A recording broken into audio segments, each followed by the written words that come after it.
Pasar output adalah pasar yang memperjualbelikan barang dan jasa yang merupakan output atau hasil dari kegiatan produksi. Adapun macam-macam dari pasar output terdapat dua macam, yaitu pasar persaingan sempurna dan pasar persaingan yang tidak sempurna. Kali ini saya akan menjelaskan tentang pasar persaingan tidak sempurna. Pasar persaingan tidak sempurna adalah pasar yang terjadi apabila satu atau beberapa ciri pasar persaingan yang sempurna tidak terpenuhi. Jadi, pasar ini adalah bentuk pasar persaingan sempurna yang tidak lengkap ciri-cirinya. Ada beberapa bentuk-bentuk dari pasar persaingan tidak sempurna. Pertama, pasar monopoli. Kedua, pasar oligopoli. Ketiga, pasar persaingan monopolistik. Yang keempat, pasar monopsoni. Dan yang terakhir, kelima, pasar oligopsoni. Pasar monopoli adalah pasar yang dikuasai satu penjual. Contohnya, pasar listrik di Indonesia yang dikuasai oleh PT PLN atau Perusahaan Listrik Negara. Ciri-cirinya, yang pertama, terdapat satu penjual. Kedua, harga ditentukan penjual atau memonopoli.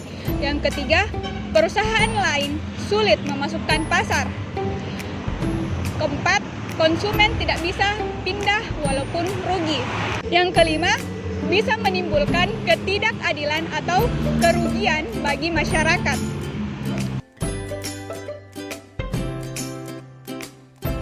Pasar oligopoli adalah pasar yang hanya dikuasai oleh beberapa penjual.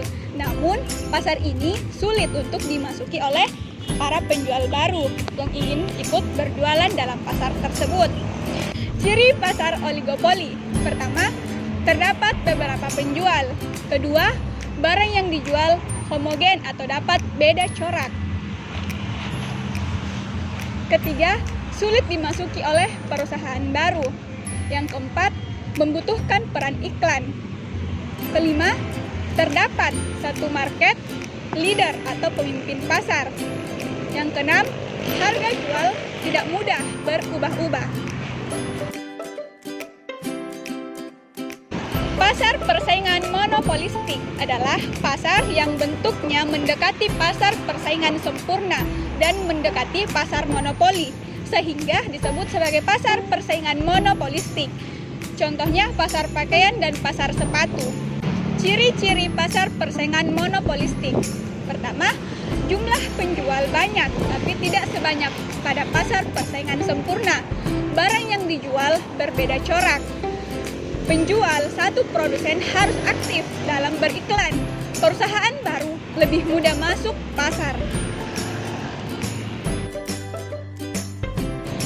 Pasar monopsoni adalah pasar yang dikuasai satu pembeli saja, namun ada banyak penjual. Contoh pasar monopsoni adalah pasar sayur di daerah terpencil dan pasar susu sapi perah di daerah terpencil. Ciri pasar monopsoni: hanya ada satu pembeli.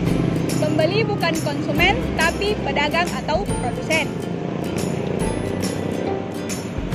Barang yang dijual merupakan bahan mentah.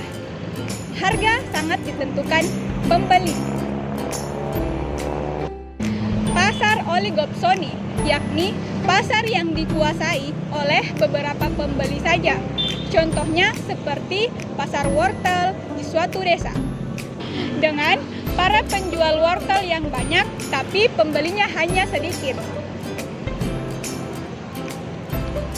Ciri pasar oligopsoni: terdapat beberapa pembeli. Pembeli bukan konsumen, tapi pedagang atau produsen. Barang yang dijual merupakan bahan mentah. Harga cenderung stabil.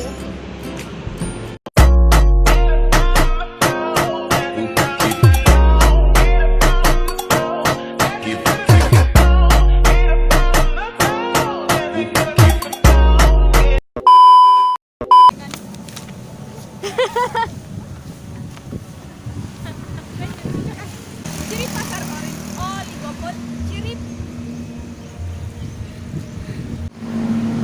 pasar oligopsoni, yaitu